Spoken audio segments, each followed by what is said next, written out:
bạc theo phường đi nghe hát tranh đứng bóng tranh tà thôi, bao thơ hay gỡ rối mà suốt cuộc đời đang bỏ đôi. Tôi áo thơ bao giờ đi suốt chiều dài câu đò đưa, tôi áo thơ mang ta sống suốt chiều dòng câu dân ca. Rồi từ ấy bà tìm đường cứu nước.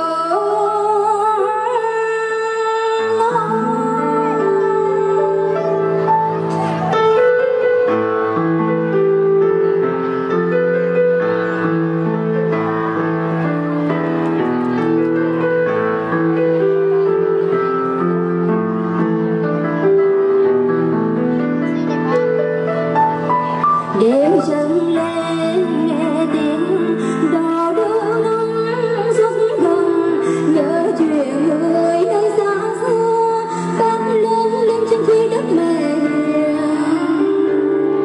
Bác theo phường đi nghe hát quân sân gói đứng đầu dân, dân mất nước mới lầm tha mà những lời ca nghe để sao ra.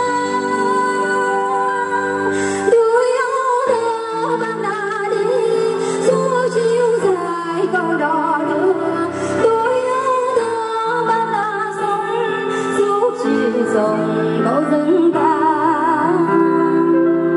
Đêm quê hương nhớ bác lòng ta thêm ấm lòng, thương nhà ngã thương cô mái chân cứ xóa xa mái tình đời.